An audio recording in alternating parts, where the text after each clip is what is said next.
Fala galera, bem-vindos a mais um vídeo no canal. Hoje num cenário diferente. Futuramente esse será o cenário padrão aqui do canal. Tava desaparecida aí alguns dias, mas hoje voltei pra fazer o compilado de filmes e séries que eu assisti aí no mês de janeiro. Não estranhem, tá? Que aqui minha companheira, a muleta, é a pessoa que se acidentou numa corrida, num kart. Quis dar uma de piloto profissional, se aventurar. Me quebrei.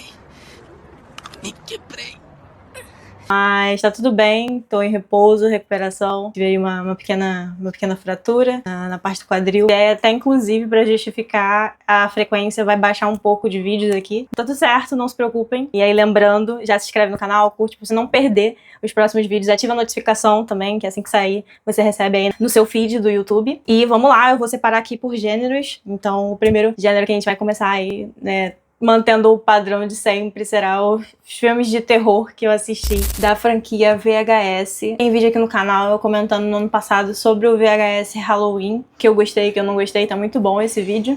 Só que diferente do VHS Halloween, esse é o VHS 85. Tá disponível na Prime Video e é aquele estilo da franquia onde você tem aí reunido fitas e imagens gravadas, né, de forma caseira, que mostram aí coisas e fatos aterrorizantes. Assim como o nome já diz, foi gravado ali por volta de 1980 e são 5 casos. Um grupo de cientistas que está estudando aí uma criatura aparentemente alienígena, né, que surgiu e ela muda de forma. Então eles têm essa criatura dentro ali de um laboratório, de um ambiente controlado, e eles tentam ali estudar e simular algum tipo de comportamento e veem que ela é uma criatura inteligente que funciona a partir do aprendizado de algo que se observa. Então, além de aprender movimentos e falas, ela também altera a sua forma para aquilo que ela deseja. E aí, conforme a gente vai vendo esse caso evoluindo, a gente vai ver que vai dar errado e essa criatura eventualmente vai escapar dali e fazer algumas vítimas. Mas, assim, muito fraco esse VHS 85. Eu acho que a história que eu mais gostei foi a primeira, que é de um grupo de jovens que sai ali pra uma região onde tem um lago, né? Estão de férias e do nada eles são atacados por um atirador. E aí as cenas, né, gráficas que eles fizeram dessas pessoas recebendo esses tiros, né? A cabeça explodindo, os membros sendo despedaçados, é bem interessante. Só que o fato curioso é que essas pessoas, elas não morrem, porque supostamente aquele lago ali tem alguma espécie de maldição, eles voltam à vida. Então esse grupo de jovens, eles saem do lago, todos desfigurados, e eles se reúnem para tentar descobrir quem é o atirador, né, o franco-atirador que tava ali. Mas assim, bem fraco o VHS 85 no geral, mas a gente já vai sabendo que dentre as fitas, né, todos esses filmes de VHS sempre tem um ou outro que é muito ruim, é bem mal feito. Minha nota para VHS 85 é 1 estrela, não vale a pena, não perca seu tempo vendo. You saw what's on them.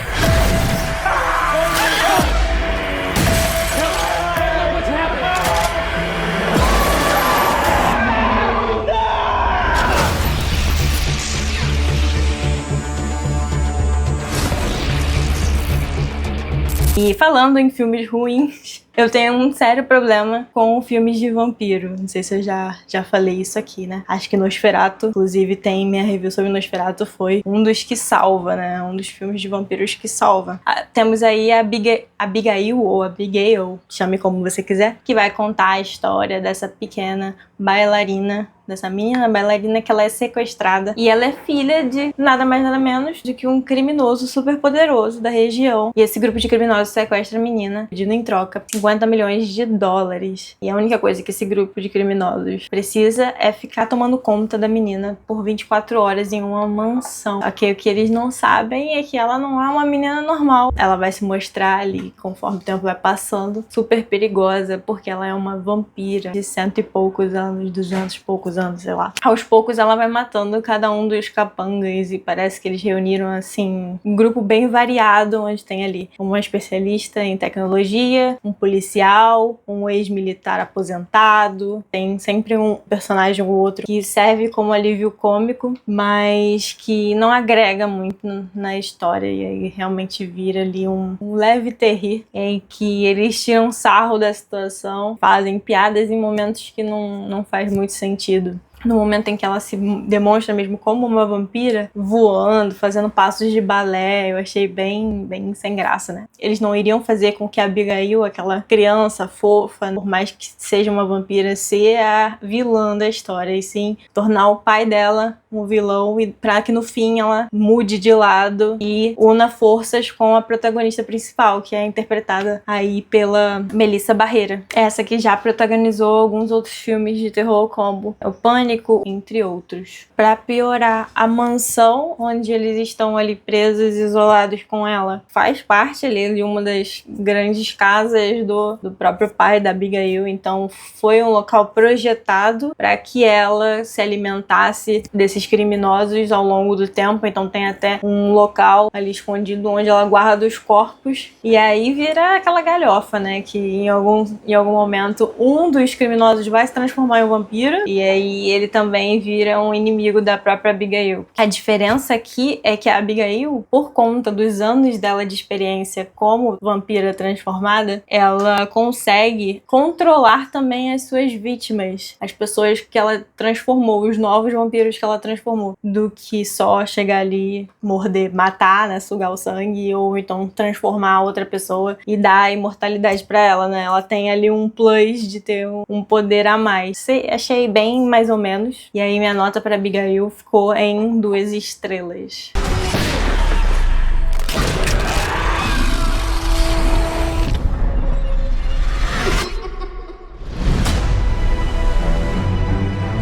É A Última Noite, disponível aí na Prime Video. A gente vai acompanhar a história da protagonista principal, a Nell, ou Nell, enfim, uma mãe com seus filhos, sua família, e aí ela tá sendo interpretada pela Keira Knightley. Eles estão preparando um jantar e uma ceia de Natal para reunir os amigos, né, os mais próximos, familiares, para ser ali realmente a última noite deles juntos, porque na atual realidade ali que se passa o filme, em algumas horas uma grande fumaça de veneno vai atingir algumas regiões e estados, e as pessoas, elas não têm como sobreviver, não têm como escapar a essa fumaça desse veneno que mata ali instantaneamente, alguns minutos após. Sabendo que eles vão morrer, eles querem aproveitar, né, os últimos momentos com a família. Nessa realidade, a forma do governo ajudar as pessoas é disponibilizando ali pílulas, que são remédios que a pessoa vai tomar na hora e ela vai morrer também, mas de uma forma indolor, diferentemente de se você esperar nuvens chegar em você, atingir você e sua família. Então muitos americanos ali aceitaram, né, essas pílulas do governo, que foram distribuídas apenas para pessoas com condições, né, financeiras. Ali ninguém vai sobreviver, mas alguns vão ter mais direitos que outros e tal, mas super previsível. Todos os personagens aqui da família são super chatos. As crianças, então, eu acho que foram feitas realmente para ser insuportáveis. Tudo que era para ser, não é. Eles passam discutindo, revelando segredos, jogando um na cara do outro os erros, e para no fim você imaginar que, beleza, eles vão revelar isso tudo, vai ter briga, vai ter confusão, gritaria, etc. E não vai ter a fumaça, né? Não vai chegar a fumaça, e aí como é que eles lidam com essa situação de não morrer, né? Ou de chegar a um ponto de se matarem até a fumaça chegar. Essa era a minha expectativa. O que eles entregaram? Entregaram discussões sem sentido pra no final realmente a fumaça chegar e matar todo mundo. E eles morrerem, alguns com a pílula e uma criança sem a pílula. E não teve nenhuma discussão por trás disso. E fazer uma narrativa e um filme desse que não agrega nada. Uma estrelinha aí pra A Última Noite.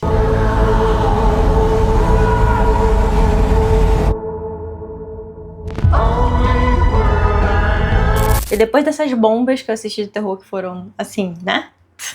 Sem comentários, temos aí, pra salvar o gênero do terror, o filme Socorro, com a direção de Sam Raimi. Eu fiz recentemente o último vídeo aqui no canal de review, então confere a minha review completa, lá eu dou a nota, falo sobre do que se trata o filme, minhas primeiras impressões. Posso adiantar que eu me diverti muito, vale super a pena conferir. Socorro, aproveita e comenta aqui se você já assistiu. O que é que você achou de Socorro? Pra mim, ele já salvou essa lista aqui de terror, pelo Jenny de aprovação. E agora vamos para o gênero aventura e ação. Aventura e ação, tivemos apenas um filme, mas estava ali na Prime Video, o último filme do Jurassic World. Eu já sabia que eu não ia gostar, porque eu não gostei dos anteriores. Esse com a Scarlett Johansson e tudo mais, prometia trazer mais daquela sensação que que a gente sentiu ao ver Jurassic Park, os primeiros filmes, e além das referências, mas eu imaginei, deve ser realmente mais aquela vibe do Jurassic World, que é bem mais futurista, que não tem muito a emoção implementada através tanto da trilha sonora quanto dos personagens se conectarem com aqueles animais e aqueles dilemas morais, né, de matar ou não matar o animal, e a grandiosidade que são realmente os dinossauros, né. Vamos assistir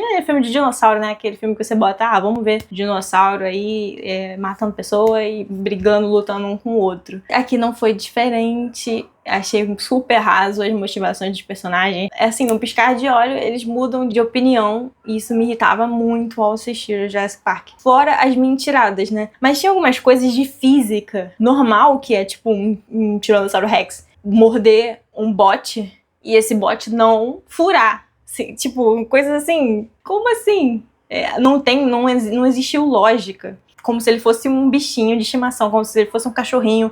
Ele viu as pessoinhas ali, eu vou brincar com aquilo ali, vou futucar. É aquele ciclo, né, do filme se tornando produto para venda. Inclusive, o dinossauro principal ali, né, que mostra que teve uma mutação genética e tudo mais, aquele grandão, aquele bicho grandão, textudo, me lembrou muito Cloverfield, do alienígena ali de Cloverfield. A parte também que eles colocam a trilha sonora principal do filme em um momento nada a ver com nada, que não bate. Não teve uma direção que pelo menos falasse, a gente vai botar o dinossauro aqui, então você tem que olhar pra cá. Pode parecer besteira esses pequenos aspectos, mas isso incomoda, tira, né, a imersão que o filme tem, que o filme poderia ter. E a missão principal dessa equipe, que tá junto com a Scarlett Johansson, é ir pra essa ilha para coletar o DNA de 3 espécimes, que são essas de mutações e tudo mais, que são as mais colossais e maiores. Então a gente vai ter do ar, do mar e da terra ali. E em contrapartida a gente vê relances deles na cidade com alguns dos últimos dinossauros morrendo ali na cidade, que eles não se adaptaram àquele ambiente específico.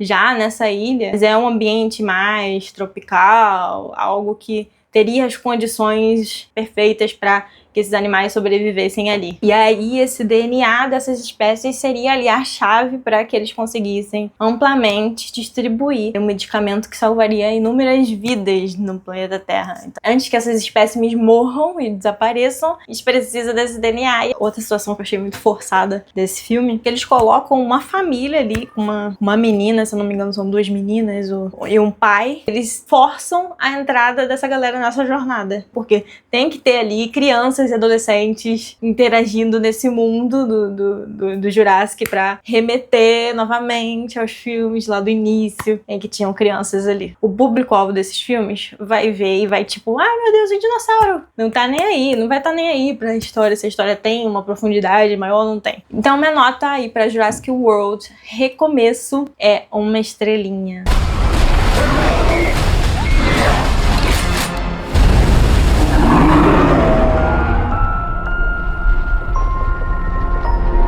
E agora a gente vai entrar no drama, e aí o drama salva finalmente. Não vou falar também muito sobre esse filme, porque eu tenho um vídeo completo sobre Sonhos de Trem, indicado ao Oscar de melhor filme, melhor direção de fotografia, com um diretor de fotografia brasileiro. Sensacional esse filme, entra na minha lista de preferidos. Me pegou de jeito, chorei horrores no filme, principalmente no final. É um filme muito emocionante, que mexe com a gente, que faz a gente pensar sobre a vida, sobre a natureza, sobre a solidão e sobre você ser visto ou não ser visto. Sonhos de Trem, obra de arte, absoluto cinema. E agora, indo para ficção científica, tivemos aí A Inundação, que está disponível na Netflix. É um filme sul-coreano e vai acompanhar uma mãe e o seu filho. No caso, o nome do filho é Shin Jae-in. A pronúncia vai ser ótima aqui nesse trecho. Shin Jae-in. Eles acordam, eles estão ali no apartamento deles e de repente tá tendo uma tempestade, uma chuva, a criança não para de perturbar a mãe e ela tentando ali entender o que tá se passando, quando ela se depara que lá fora tá tudo inundado. Remete aí os problemas aí de tsunami que essas regiões enfrentam, né, essas questões. E a água tá subindo muito rápido e, tipo, chegando já no 2º andar desse apartamento. A princípio, eu fui ver esse filme na expectativa de ser só um filme de destruição, mas fui pega de surpresa com uma ficção científica aí sobre sobre inteligência artificial, sim. E a mãe do Shin Jae-in simplesmente é uma desenvolvedora, né, uma pesquisadora, uma doutora reconhecida pelo trabalho dela com inteligência artificial e emoções. Mas nessa, nos corredores e nas escadas, é uma confusão generalizada, porque são todas as famílias querendo sobreviver, um empurrando o outro, as coisas desmoronando, pessoas caindo na água, enfim, completo caos. Conforme a água vai subindo de nível, o desespero dela e da criança aumenta. A gente descobre que um asteroide atingiu a parte ali da Antártica, fazendo com que as geleiras, enfim, toda aquela região descongelasse, aumentando o nível do mar, gerando essa grande tsunami em direção ao continente. Muitos lugares já estão submersos, por exemplo, o Japão. A doutora Guan, ela é uma chave central em criar uma nova raça humana a partir, né, da inteligência artificial atrelada a um corpo que é fisicamente humano. Então, esse estudo dela do emocional e de como a inteligência artificial se comporta para chegar ao mais próximo parecido de um ser humano é responsabilidade dela, e ela tem que ser salva ali daquela inundação. Só que os plots desse filme vão evoluindo, porque um centro, né, chamado Darwin Center, eles deram esse nome, né, em homenagem ali ao Charles Darwin, eles enviaram 7 foguetes para o espaço para evitar, né, que esses pesquisadores, essas pessoas selecionadas fossem extintas, ou seja, já aconteceu essa grande inundação, essa extinção, e esses especialistas, incluindo a doutora Yan, estão no foguete. Eles foram selecionados justamente para isso, para fazer a nova colonização de um novo planeta, com uma nova espécie, e ela ali responsável por esse estudo da inteligência artificial. Tudo que tá acontecendo, que a gente acompanhou dela com o filho dela, fugindo da inundação, aquilo tudo é um teste, é um ambiente simulado onde ela está testando se o filho dela passou nesse quesito da inteligência artificial, ou seja, o filho dela é um robô. Criou ali uma conexão como mãe com o robô, com a inteligência artificial tão grande que basicamente eles passaram no teste. Só que a gente no filme vai acompanhar essa inundação acontecendo várias vezes, ela morrendo de várias formas e retornando e voltando, para que eles possam seguir com o andamento dessa criação dessa nova raça humana. Muito louco, né? A gente só identifica que é uma nova versão dela, né, uma nova tentativa de sobreviver à inundação, porque ela tá usando uma camiseta que toda hora muda de número. Porém, da metade pro final o filme fica lento e cansativo. A gente fica só ali, revivendo aquilo com ela toda hora, toda hora, toda hora. Tem uma hora que cansa de ver a mesma coisa acontecendo. E aí minha nota pra A Grande Inundação ficou em 3 estrelas, tá? E na média pela criatividade, né, que eles utilizaram aqui. 안나 씨 마지막에 어쩌는지.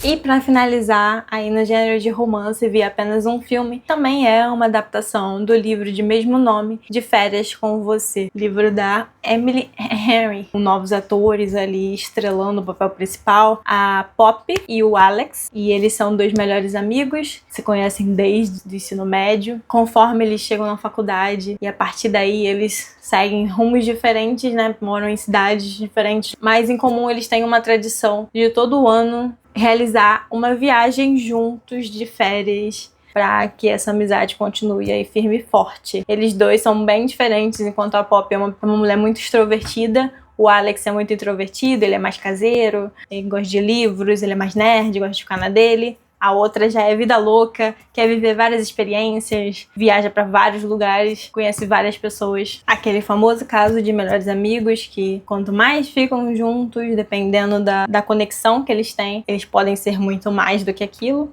E uma dessas viagens, com certeza, vai dar algo de errado que vai fazer eles brigarem porque eles estão se apaixonando um pelo outro. É bem fofinho o filme, tem momentos ali divertidos, deles dançando, dessa troca, deles se sentirem mais vivos, né, quando estão juntos viajando do que no restante do ano inteiro com seus respectivos parceiros e vidas separadas, amorosas separadas. Os 2 protagonistas têm uma química muito boa e meio que funciona. É bem legal, dei 3 estrelas e meia.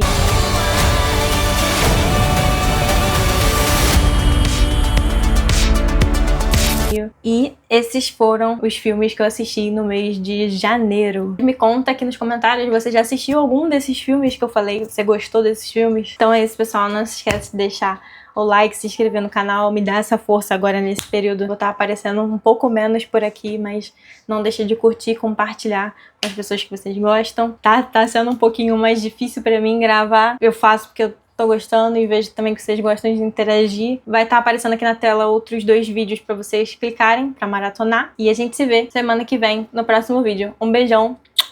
Tchau!